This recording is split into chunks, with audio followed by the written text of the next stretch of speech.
I suppose who I try to be is living up to the good things that my mum puts out into the world more than anything else that I do or have done. Business is a conduit to the thing that I love, which is people. The reality of it is if you don't get people to talk, if you can't normalise that, then you're reducing, as an investor, your chances of success anyway. You can't prepare the path for the child, you've got to prepare the child for the path. So this is Vulnerable, the first founder mental health podcast powered by Founders Taboo. Let's get into it. Welcome. Thanks. Good to see you. Yeah, how are you? Yeah, I'm good. This very unconventional. They always are. I think people who come onto this pod think I've got like streams of notes. Off the cuff completely. It's the best stuff, isn't it? Best content is raw content, authentic content, you know? Well, you and I have been having some great chats. We have. Over the last few weeks anyway, haven't we? We have, yeah. Yeah. A real confidant or confidant, whichever language you prefer to speak. So yeah, thank you for everything you've done actually for me and all the advice you've given over the last few weeks. It's been invaluable. And as somebody I respect immensely in the industry, even though I've only known you for about a month.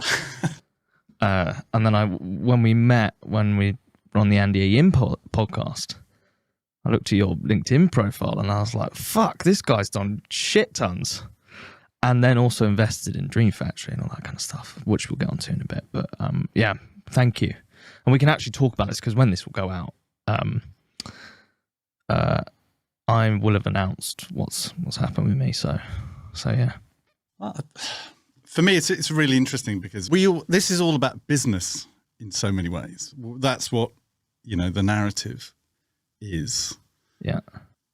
But actually for me, it's never been about that. Yeah. Business is a conduit to the thing that I love, which is people.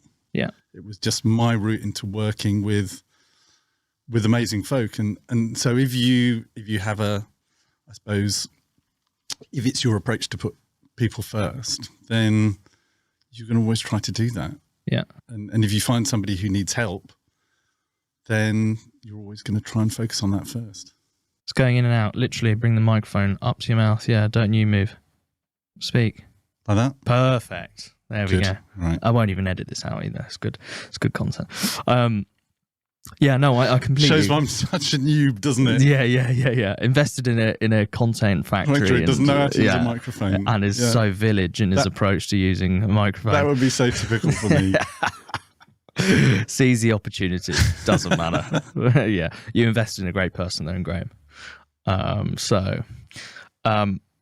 Talk to me about Marcus. Who are you really? Who are you? Me?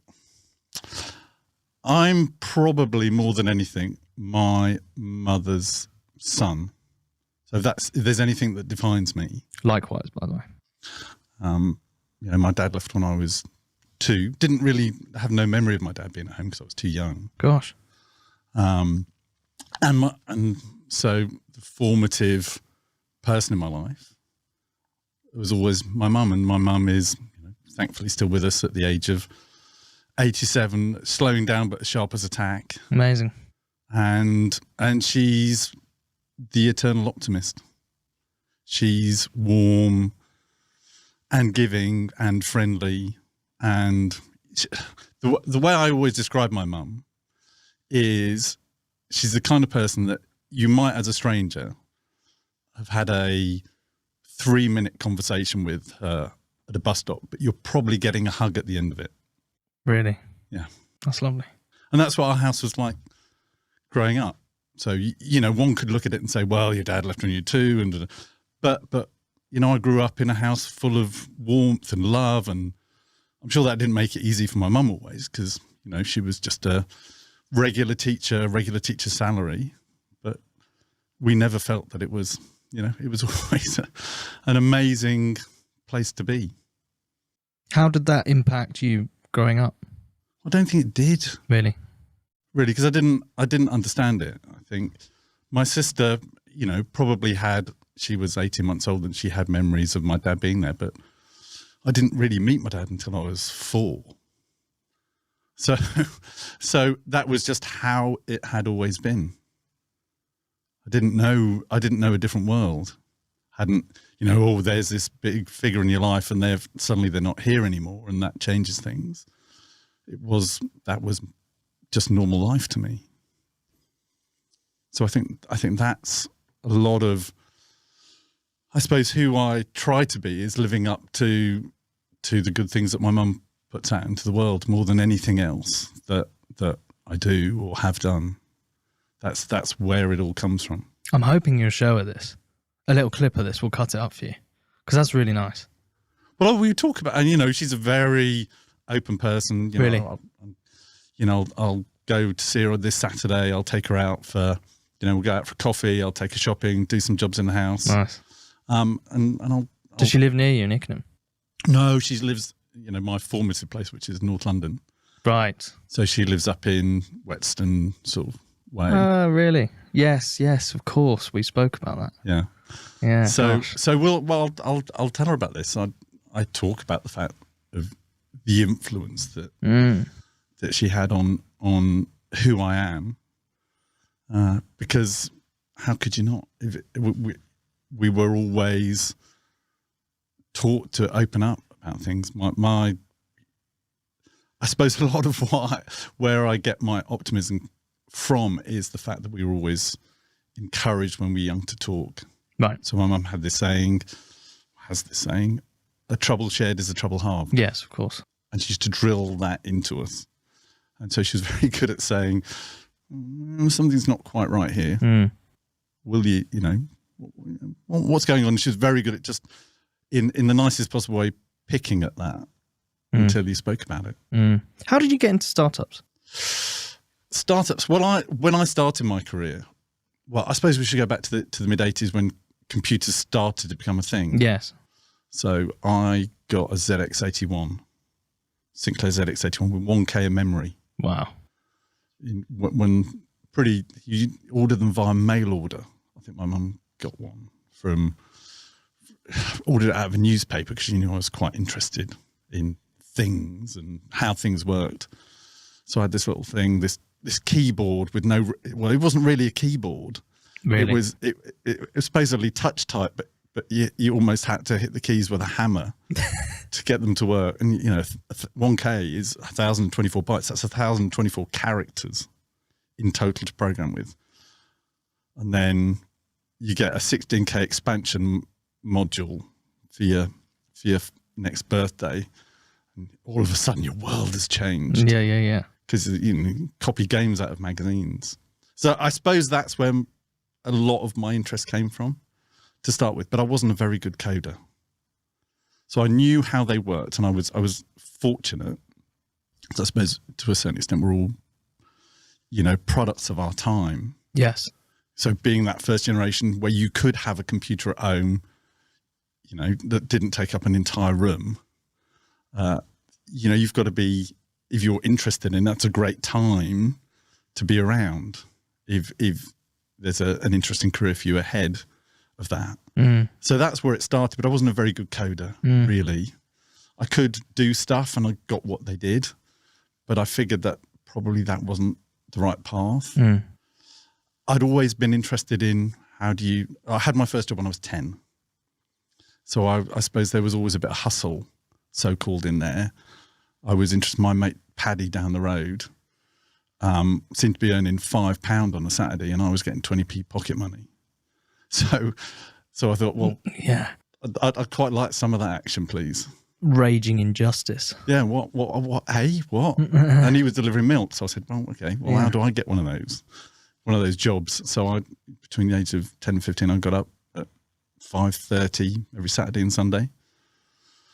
Went up to the dairy, or got my mum to drive me when I couldn't be bothered to walk up the hill. Bless her. And delivered milk for a few hours with the milkman every Saturday and Sunday. So I suppose my roots were partly based on, if I look back, there was a bit of computing there somewhere. Yes. And then also adds a little bit of hustle. A little bit of, bit of how do you make money, Yeah. what do you do, and thinking that I might, at some point, I might want to work for myself. I don't really know where that ever came from, but it seemed to always be there. I failed probably in most of the first things that I did. I remember my mum having to bail me out with the little money that she didn't have of a nightclub promotion thing that didn't quite work. You know, you book a club, which you've got to pay some money for, because I didn't understand that they made almost of the money from the bar. So, Yeah. you know, you make those mistakes, and then it was Tuesday night, nobody turned up, didn't manage to sell enough tickets, and so I had these days it doesn't, but it was like 150 quid, which actually was a lot for me back then. So I knew I wanted to do it. I just didn't have any reference points for how you did. Really? There was no internet back then. Of course. You know, we're talking about, the mid 80s. So you're just trying to do what you can. Can you buy something? Can you sell something? Yeah. How do you what do you do to create something that makes a bit of money that means you don't have to go and get a job necessarily? Moving into your first job and into the career in startups. I suppose it did, although I went to work for big companies. Yeah. Well, I left school at 16. Really? So I didn't really went to a typical North London comprehensive. I wouldn't say it was a bad school. I enjoyed it. I had, enjoyed being there with my friends, but didn't really get school. So funny. I know so many fucking people like that. Me included and my brother. My parents spent, and I'm unashamed to say this, and also ashamed to say it in the same breath. I am privately educated, as some may be able to tell. But my parents spent so much money on our school fees, like eye-watering sums of money. For my brother and I, my sister was fantastic at school and loved it. But for my brother and I, basically to sort of fuck around and feel like school never ever gave me anything other than a headache. It's funny, isn't it, that the system of education, if you want to bore, a load of kids, get 30 kids into a classroom, talk at them, and then get them to make notes from a textbook, which was, I'm not saying there weren't some inspirational teachers when I was there. There were 2 or 3 who really got me interested in the topic, English and writing and things like that in particular. But a lot of it felt, I'm doing this. Yes. I'd rather be, out. I could see the point in going out to work and earning some money, but here I am, 200 pages of textbook, write notes, whatever it was. So I got through my O levels now, GCSEs, somehow without really doing a stroke of work, but not very good ones. Yes. The interesting, same here. I mean, the interesting joke of it now is I still don't have a maths GCSE, but I've run a bank.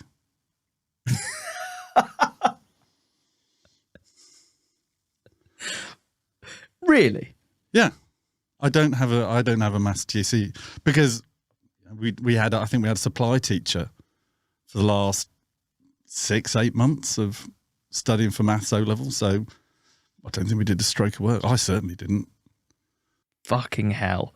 We were just, mucking about. And you ran a bank. So I've with Norris, I've been involved in building monies up from a Word document through, I finally stepped out just prior to the Series C, and I sort of, ran a lot of the commercial side of that business. Yeah. That is epic. So in that sense, education, I'm not saying it doesn't have a value, but I know so many people who the path of education, which is in some sense the ultimate aim of our system of schooling, is to create university professors. Yes, it's to create robots. Yeah, and that's right if you're academic, but no. But I said at my school, I don't know the stats of this, but from the people I know from school, I would say at my school there's a disproportionate number of people who went on to start their own businesses of whatever kind, of all sorts. One of my best mates from school, I've known since I was 7, He's got about 5 businesses at the moment. Mm. And there were a lot of kids, I think people, whether it was their own decorating business, their own gardening business, somebody went on to become, a successful stand-up comedian. There were all kinds of, and people just had different routes. It didn't mean just because they didn't get the academics. See, I think that's fascinating because in the private school system, I would say there's a disproportionate amount of people who go on through the private school system, go to university, of course, because that's what everybody does now, but then goes into a corporate job and won't ever leave that corporate job. They wouldn't dare start their own business. It's interesting, isn't it? I don't know any one of my peers who have started a business. So I left school at 16 and went to work in a camera shop in the West End. I registered abandoned cars for Barnet Council. Yeah, I did database entry for another local authority. Was just trying to work out what I want to do. And when I was 17, I went back to college and did a business course for BTEC. And all of a sudden, things started to make why I might study started to make a bit of sense. So we would have somebody come in, let's say from an advertising agency, going, well, here's a product that we're working with. Here's how you make an advertising campaign. You've got 2 weeks. Do it. Come up with an advertising campaign. You've got to present it to me. This is what a pitch is. You're going to pitch it to me when I'm back in 2 weeks. Okay, well, that sounds quite interesting. So I went through this business degree while I was working at the same time. At that time, I was doing ad production at a small kitchen, bedroom, bathroom trade magazine. Which was interesting in that it was a small business growing quite fast. And so I got to say, well, okay, I can relate what I'm studying to something that's going on. Eventually went to what's now Oxford Brookes, Oxford Poly, did a business degree with a year out. That year out was Vitty's Biscuits. So I started to become a great training ground. Oh, I bet, yeah. Teach you all sorts of things about, again, how to use technology for business, how to develop a product, how to market it, how to sell. They offered me a job, luckily, somehow. Because there was no entrepreneur. I still had in the back of my mind that I wanted to do something myself, but it was a great place to work, and I worked with some amazing people who taught me a lot there. Worked there in the UK, managed to get myself sent to Tokyo for 3 years. Working with United Biscuits, but also partly with the European. That's fucking Commission. cool. I've been to Tokyo once for the World Cup final in 2019, and I was on crutches because I dislocated my knee 2 months before, so I was crutching around Tokyo. But one epic place. Yeah, if you like cities, Tokyo is one of the best ones to be in the world. The metro system, my word, so confusing because it's not in English. And you're looking at it going, fuck, how do I get from here to here? I have no idea. Got lost several times, but yeah, it's a side point, yeah. And then so the internet was just kicking off when I was there. So I went there early part of 95, and Yahoo, everything, dial-up connections. Yeah, AOL. So relating back to my computers, this could be a thing. Seems to be interesting things going on. I thought I've got to find a way of getting into this. Didn't know how. Again, no reference points, no connections. Found a job when I came back to the UK with Dulux Paints, ICI. Yeah. With a marketing job that also I managed to wheedle my way into what they were doing with the website. Nice. So that was 97. Really? Still got this entrepreneurial urge. Yes. To go and get involved.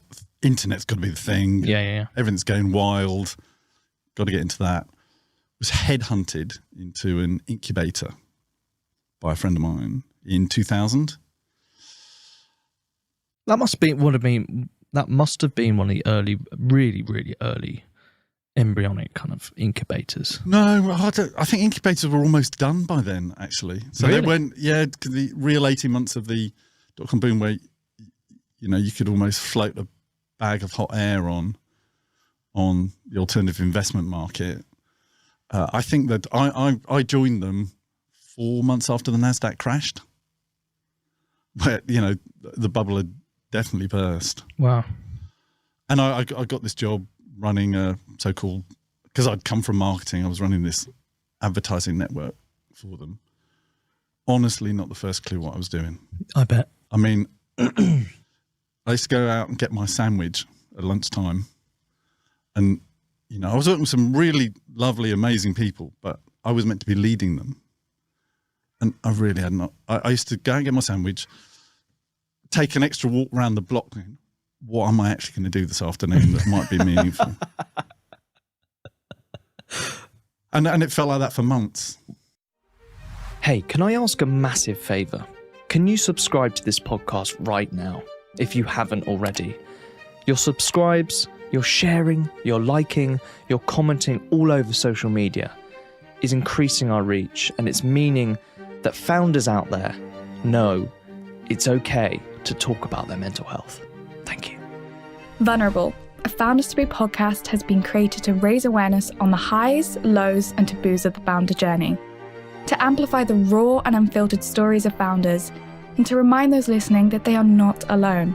Founders Taboo is a movement dedicated to improving access to support for founders' mental health and well-being, in order to build a healthier startup ecosystem as a whole. Entrepreneurship is undeniably hard, but it doesn't have to cause hardship. We know that entrepreneurship is often lonely, but it doesn't have to be. Our support includes a safe space to take off the mask and interact with fellow founders in a free online community. You can access hundreds of psychologically informed resources and exercises to build up your mental health literacy. You can source and connect with startup and well-being professionals. You can participate in live support sessions, attend retreats, and much more. We want to promote mindfulness and entrepreneurship, harmony rather than conflict between health and building a business. And this all starts with speaking out and breaking some taboos. Join the movement. All founders are welcome. Follow us on LinkedIn to keep up to date and get involved. How did that feel? Because that's kind of like it, where imposter syndrome probably savages you or ravages you, whichever adjective you want to use there. It was really hard. I mean, we're trying to do things, create products, make some sales somehow, do something, but trying to come up with a plan of what we do and how we do it, it was quite emotional at times. Really? I think am I doing everybody a disservice? Or I should just stop. Yeah. And somehow you just found a way to go in the next day. That's how I've felt for the last 18 months. And do it again. Yeah. How do you, what I know we're all meant to know what we're doing, but I really didn't. How the fuck do you build SaaS? Yeah, exactly. And but, I mean, luckily I'd taken 2 people there with me, and they were really smart, and we had a great lead coder, and we just kept going somehow. And although there wasn't a great plan, we eventually found a way to sell some stuff to somebody. It wasn't meant to be what we were selling, but we found a way of bringing some money in. Yes. I suppose more by giving advice than anything else.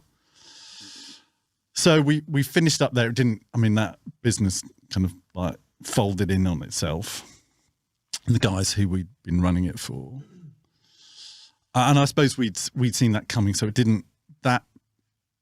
That long wind down with them wasn't too traumatic. Is that your first experience of a wind down? Of that type, I suppose. Yeah. Yeah. Yeah. I mean, I'd done lots of other things that hadn't really got off the ground. Yeah. That hadn't worked. In trying to hustle my way pre-internet of buy this, sell that. I definitely failed. But of that nature. Of that nature, definitely. Yeah. Definitely. But I suppose it was a slightly softer landing because it was their business and I only earned a tiny chunk of it. So from that point of view, it wasn't as traumatic as it might have been. Yes.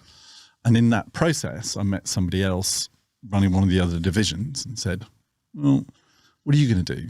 You seem like quite an interesting guy. You seem to have some skills that I don't. I was terrified of sales. At that point, I wasn't a good business developer. I was quite Shy, I don't know. Shy is probably not quite the right word. I had a great fear of putting myself out there. Yes. And being sort of rejected again and again. Mm. And I met Martin, who became one of my business partners in that process, in the next company. And he was really, a bit more gung-ho. Really? About putting himself out there. Amazing at it, frankly. And so we had lunch in a Tokyo diner I still remember that table, sitting there going, well, what are you going to do? Well, no, what are you going to do? And out of that, we created what we thought, I think, was a technology business. We didn't realize we were starting an agency by mistake. Really? So, yeah, because we didn't know, I certainly hadn't by that stage perceived the difference about how you scale. So we started this business giving advice about how you approach the internet and doing business on the World Wide Web. And we thought, because we thought it was in the internet, that we were starting an internet business. Mm. So we started that and really had no business at all for about the first 14 months. We were just going out and talking to people. Really? And I suppose that was my first introduction to what I would call a proper startup. Yeah. So you scaled that agency to what? So we scaled that over time to over 100 people. Wow. So through every kind of near disaster that you can, I can imagine, have with those kind of businesses. We lost one of our business partners to cancer. Oh no. Partway through, which is probably one of the things that I suppose made us want to exit it in the end. Really? But we sold that in 2011. And then out of that process started the next part of the journey, which was all about, okay, well, how do I do something? How do we do things at scale? What are some interesting things that doing that I can take the. And this is when Moniz came in. Well, Moniz was one of the first things that I invested in. Right. It wasn't the first. The first investment I ever made was in a young guy called Josh Valman, who in a way of making me feel really old, even then and definitely now, was my neighbour's daughter's boyfriend. So it was a young, I call him a kid, but he's so accomplished that I always really struggle to call him a kid. Really? But he was into 3D printing. Right. This is a guy who was building robots for other people to enter into robot wars when he was 12 years old. Fucking hell. Because he was too young to enter himself. Had created a 6-figure business when he was still at school at 15. No way. And was doing all sorts of interesting things with China and 3D production. And I met him in a local coffee shop. And he was 17 years old at the time. How much did you give him? Gave him 25k. Give 25k to a 17-year-old. I did. Fuck me. And I think that at that point, that's how my thesis started. That's when you knew you were nuts. Oh no, I knew that a long time before that. Well, I didn't. Again, a bit like everything I've done, I didn't really have any reference points for how you should go about it particularly. I mean, I knew people who invested in things, but I suppose I was a little bit fearful, like you can be about going, well, I don't want to look stupid. Yeah. So who do I go and ask? Is this a good thing or not? I introduced him to a couple of other friends who invested. Right. So I suppose that probably helped, but I didn't really know what. And did you help him with the business? I assume so. Yeah. Yeah. And that business is still going today. It's profitable. Amazing. He's still as amazing as ever. In fact, gets more amazing. We worked on some projects together. Yeah. He's most recently, as a project that we've done partly, solved a big problem for Charity Water in helping them predict when their water world's going to go out of commission. That's extraordinary. And he's just brilliant at it. What a guy. What a guy. And then how did you get into Moniz? Obviously, sorry, you said in investment. How did you meet the founder? And why did you invest in Moniz? Well, Moniz was a really easy one for me because Norris and I had worked together at the incubator back in 2000. Oh, wow. So when I met Norris, first of all, he was doing some design work and a bit of front, a bit of HTML and bits and pieces. Then when we started the agency, Norris came with us. So Norris worked with us. I think he was the first one or two people that came and worked with us. And then he built our Estonian operation. So we did development, we did some of the media operations and things out of Estonia. Norris went off to do some other entrepreneurial things. And then when he had exited one of those, he said, I'm going with my family to Florida. When I'm there, if I get a big idea, I'll call you. So I love these stories. Honestly, they get me out of bed in the morning. So he called me from Florida. I think it was in Tampa or somewhere like that at the time. So I think I've got it. I think I've got this idea. So I imagine, because he's there with his family, Of course. that, we'd meet before Christmas. He's still, planning to be in Florida. 2 weeks later, we were sat in a coffee shop in Great Marlborough Street. And he's explaining this idea to me that became Monies. It wasn't called Monies at the time. Yes. But that's what it became. And for the people who don't know Monies, what was the idea that then kind of pivoted into Monies? Well, the idea has always been the same. It came from Norris' experience as being an Estonian, arriving in London, cannot for love nor money get a bank account. Yes. That led him to think, well, I've had this problem. There's a lot of migrants in this country, people coming for work. Correct. They must all have that problem. And you looked at the problem more broadly going, actually, so many people are financially excluded. Yeah. Because they just can't get a bank account or access to financial services. But how big a problem is that? And, he'd sized the market at the time. It's 92 million people just in Europe are by some degree financially excluded, either because they don't have access to banking, they don't have access to credit. And so it was all about, well, how do you make people's lives better by giving them access to financial services? Because if they don't have it, their life is really hard. So simple, isn't it? And we were, I think, in many ways, we were really naive. Norris wasn't as naive as I was, because he was doing the work day to day. I was, advising a little bit, but he was really building it. You joined that, didn't you? So I was an advisor from I was the first money in for, I don't know, the first however long, because it was Norris, and it was. Then eventually, as we got round, I'd been doing something else with some other friends, and then Norris said, well, look, I need a bit of help. Can you come a day a week? And that turned into 2 days a week, and then 3 days a week, and then I got involved in raising the Series A. And from there it was, well... What were you doing there? Norris asked me to put together all the new commercial structure for all of the core supply.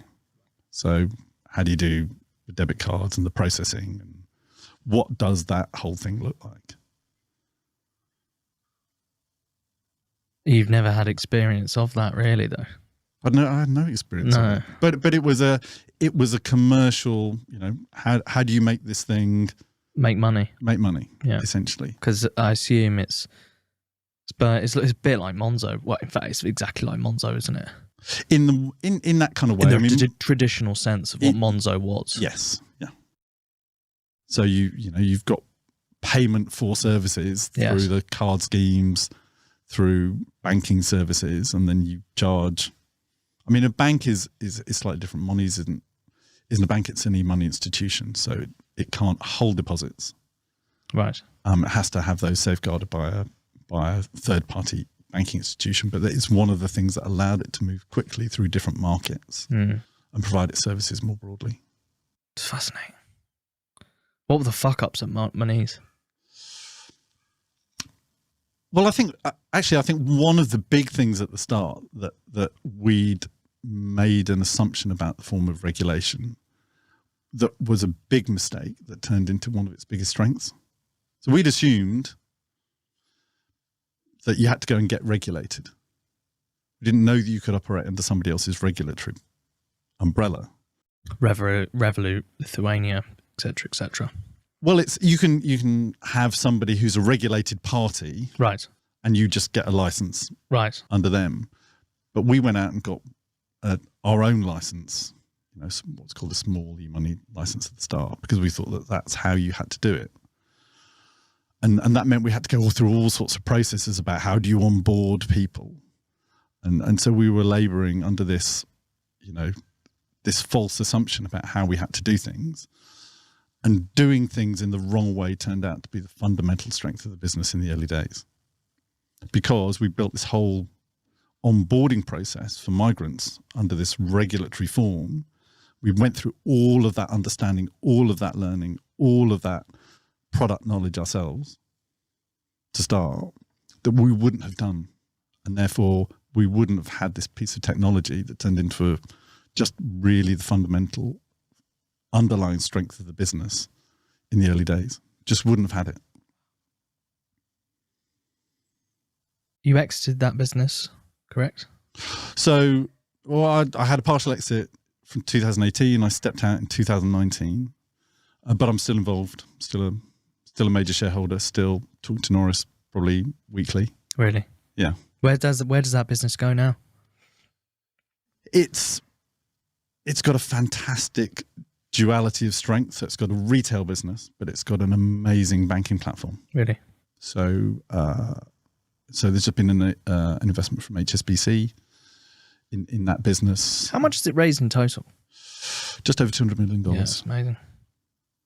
Well, there's upsides and downsides always to raising those amounts of money, not least the stress that founder has to go through to get it. And Norris has done an unbelievable job at managing the ups and downs of those process. He's an incredibly, I suppose he's an incredibly level individual. He's still the same person that I met way back when. It hasn't really changed him at all. He's very as zen as you can be about the ups and downs. I think he is, which is impressive. Where do you think actually the mental health conversation heads towards now with founders?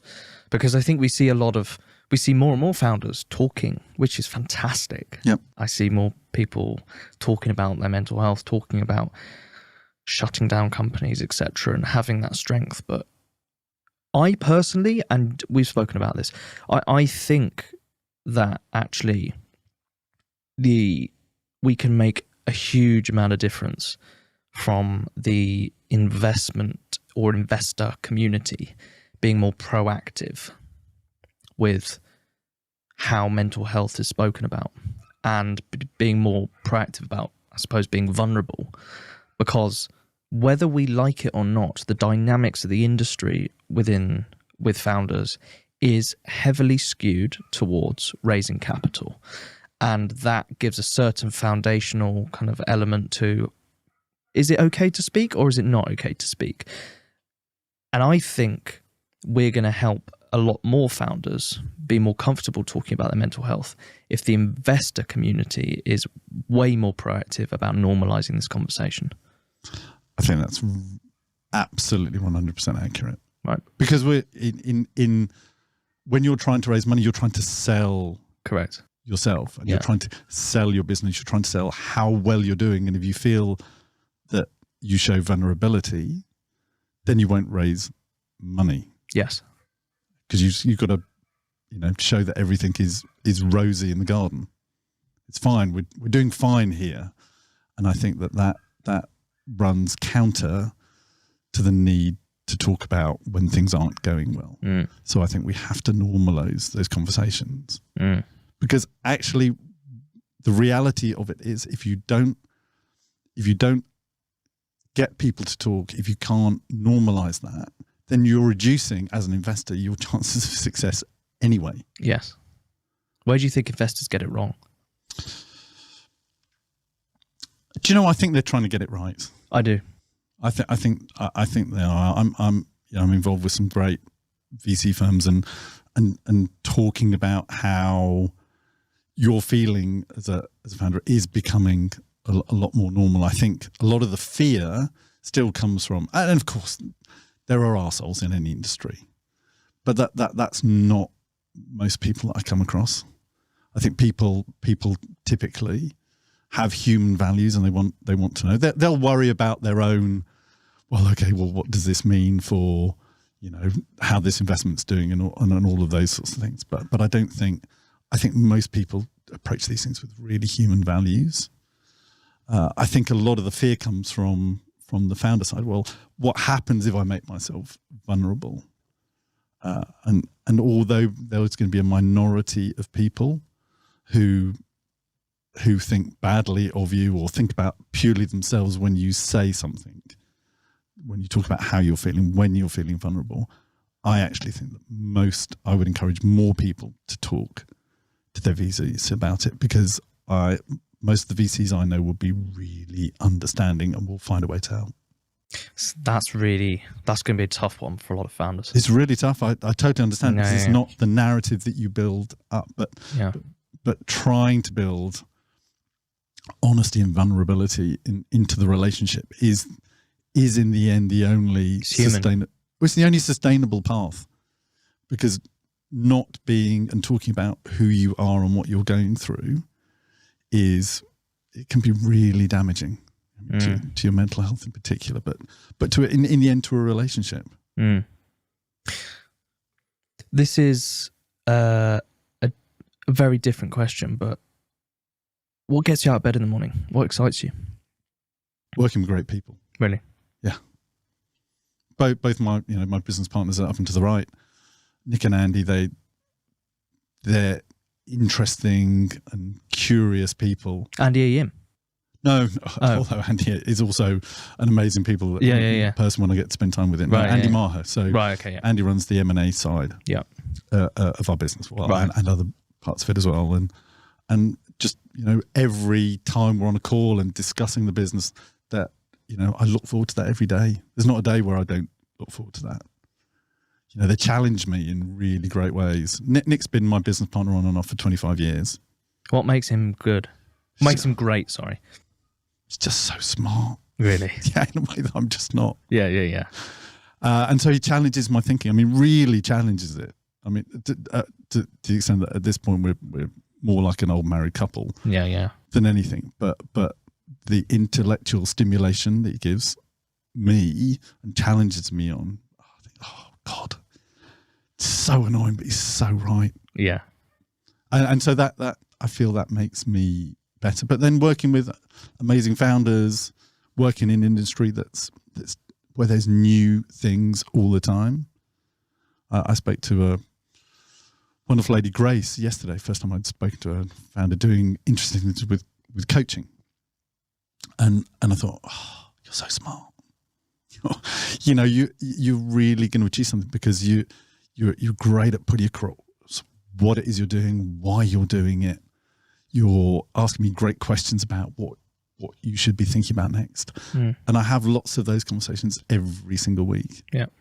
And I feel that's an enormous privilege to be around people who are curious and optimistic about the future. Most people want to get in front of you to invest in their company, and I imagine you get a shit ton of deal flow. I get sent cold or otherwise about 30 decks a week. Wow. Do you read them all? Yeah. Really? And and you reply to... I try and respond with something to every single person. Really? Yeah, because I know what it feels like on the other side of the table. Yeah. Sometimes I'll go through my LinkedIn feed and realise that somebody sent me something. Yeah. And I haven't replied for a couple of weeks because I've just missed it. But I will. I didn't used to. Don't know why. Yeah. Don't know.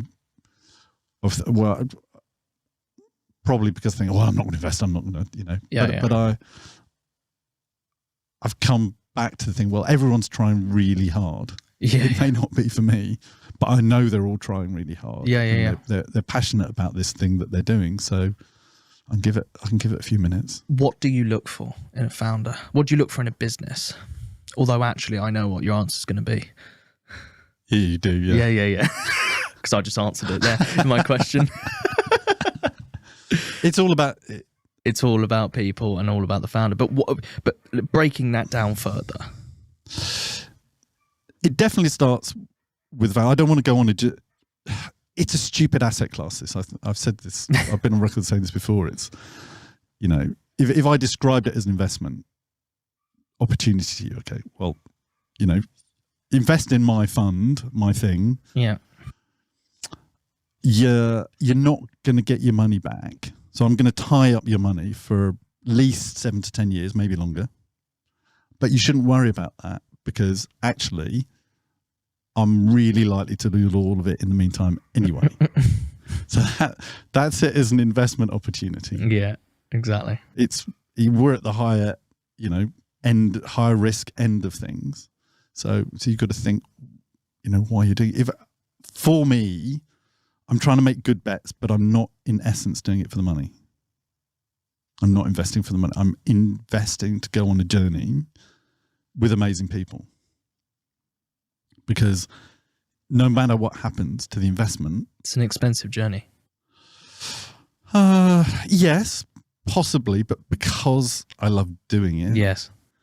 I always feel that no matter if I'm choosing the right people and the right journey, even if the investment doesn't quite work out, then I'll have got a great return. From the friendship. Yeah, from that journey and from the relationship. It's like friends with benefits, basically, isn't it? In a way, yeah. Yes. So, but what do I look for? I look for people who've got, you know, that tenacity, that hunger. They've worked out. They've got an understanding of how they might approach things commercially. They've got a certain something about them. Maybe it's an area that I'm interested in. I invested in a coaching business because coaching changed my life way back when. You know, I had a coach who pointed me at a certain point in the right direction, said, you might want to think about focusing on these kind of areas. It's got to be a big enough market opportunity, because if you are going to, you know. Let me just press you on that. Yeah. What does that, so when we say, this is what every single investor says, and quite rightly so, but what does the kind of minimum market opportunity look like for you in size? What does that actually mean in reality? Because I think this is where a lot of founders get pissed off with. And actually, sorry to just finish that as well. I think actually it saves a lot of founders from trying to raise money when they don't actually have an investable business, because most businesses aren't actually investable. They don't have a big enough market size. So actually being able to kind of clarify what are the parameters you look for is quite interesting. I think it's a combination of those. I always think these days, if it's not broadly, if you want to get a business to a certain scale, you've got to have a market. A VC investable business, typically the broad rule of thumb is $100 million in revenue potential. So in any market, what proportion of a market can you own? What's realistic as a proportion of a market to own? If you want to get to 100 million, is getting more than 10% of a market realistic when there's all the other potential solutions that are going to come up into any $1 billion market? So I think it's broadly $1 billion, broadly, and 100 million in revenue if you're going to go down the VC track. Yes. And as an angel? As an angel, you have more latitude on that. Right, okay. You have more latitude on that. And I think I've definitely post-rationalised that now. Of the other things that I've invested in where I thought that was the potential. I definitely didn't even think about that in the early days. I just didn't. I didn't know that I had to, really. It's whatever floats your boat. Does this wow? Is this exciting, really? Yeah. Do I think it's a rocket ship in every single sense? Yeah. But did I rationalise it in that way? And to a certain extent, I suppose I do that a little bit more. Right. But again, it's like these paths. If you're going to, VCs work on a power law distribution. Yes. So if I'm investing something that thinks it's going to go down a VC path, it's got to equate to typical VC maths. Yes. And so that's a really interesting point there, because if a founder says to you, actually, I'm not looking to go down a VC path, but I would like angel money. Yep. probably up to $1 million over the course of the business. Yep. And this is the kind of, we're going to 3, 4, 5, 6x your money, Yep. potentially. Yep. Is that a turn off or not? Or do you think, do you know what? Fair enough. I like that. No, I do like that. Yeah. I do like that. If somebody's really clear on what they want, you know, what the journey is for them, I like them. It's an interesting thing to get involved in. I'm not just interested in outright scale. I think, you know, I put my broad, are you going down a VC track leaf? Or you've got to be a VC investable business? You definitely make those calculations in your mind, but it doesn't have to be that to be something that you invest in. No. I don't think. No, it's really interesting. This has been amazing, and look, based on, you know, I saw your LinkedIn post that you put out today, and yes, you know, honestly, it's an enormous privilege to be with you today. Well, thank you. Talking about this, because I know what a 3 years ago as today we're recording, and what's the date today? It's the 20th. I should know that because it was my fiance's birthday yesterday. We went to the ballet at the Royal Opera House last night, and I felt incredibly upper middle class. 3 years ago today I left my first startup because of my mental health. Yeah. And that was one of the worst days of my life. There's a few pretty bad ones. But the learnings, and again, I'll learn the amount I've learned from now exiting Luna. Yep. Is just extraordinary. Yeah. And yes, I have never ever returned money to investors. But do I believe I'm investable again? 100%. Fuck yeah. Yeah. So yeah, and you've already built something incredible out of those experiences, something that's really important. Yeah. I built 2 businesses, one of which will do £1 million this year in revenue. There you go. And with my mum, which is extraordinary. She runs it now. She's fantastic at running it. She's been running it for a long time. So I only helped a small little bit, but equally that's startup land for you, isn't it? But this business, I mean, Luna it's not dead actually. It's really not dead. That's what I said to shareholders. It is, I think it's going to work. But for me, it wasn't the business that I wanted to build, as you know. Yeah. It's gone so far down the wrong path. Well, the wrong path for me. For you, yeah. The right path for the market, by the way. And equally, I think it's okay for founders, as difficult as it is to have that conversation with yourself, first and foremost, to lose the passion, the spark, the fire. And it's not because it's not great business. It's really cool business. It's solving a real need. I mean, everybody who's got a dog goes, fucking hell, where can I find a trainer? Yeah. Yeah. It's a great business. But I just, there's also the element of burnout, which has been really difficult. I spent 2 years building it, and I transparently on this podcast, I can say I've taken absolutely no money out of the business for 2 years, and we couldn't raise the money to get to the next stage. So we needed to go lean. Yeah. And that's okay too, because I think it will raise money, but just not at the moment. And I personally can't keep doing this. And you've got something really amazing that you're doing. Yes. Because as you said, we have to normalize. Correct. Talking about these things and having structures and processes and organizations that do that for founders, and you're right at the vanguard of that. Yeah, I hope so. You are at the vanguard. I mean, it's not, I don't think that's even, it's not a debate. No. You absolutely are, and it's really important work. Yeah, I think season two for this podcast is going to be mega, because equally we can go into, as we're doing video, and actually begin to turbocharge helping founders find the right mental health support and also the right well-being support. Yeah. Because there is no kind of platform for that now. And actually cementing it within the conversations that you should be having as a founder with investors, VCs, whatever it be. Okay, if I need help, what can I do? Yeah. And actually there is budget for that at all stages across the life cycle. That's what I'm really interested in.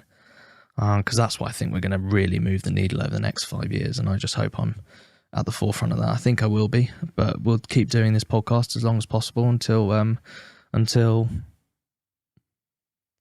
I don't know, until people stop listening to it. Well, look, there's a huge number of us that really appreciate, sort of what you're doing with the podcast and putting yourself out there. And I really appreciate it. We're always here for you, buddy. Amazing.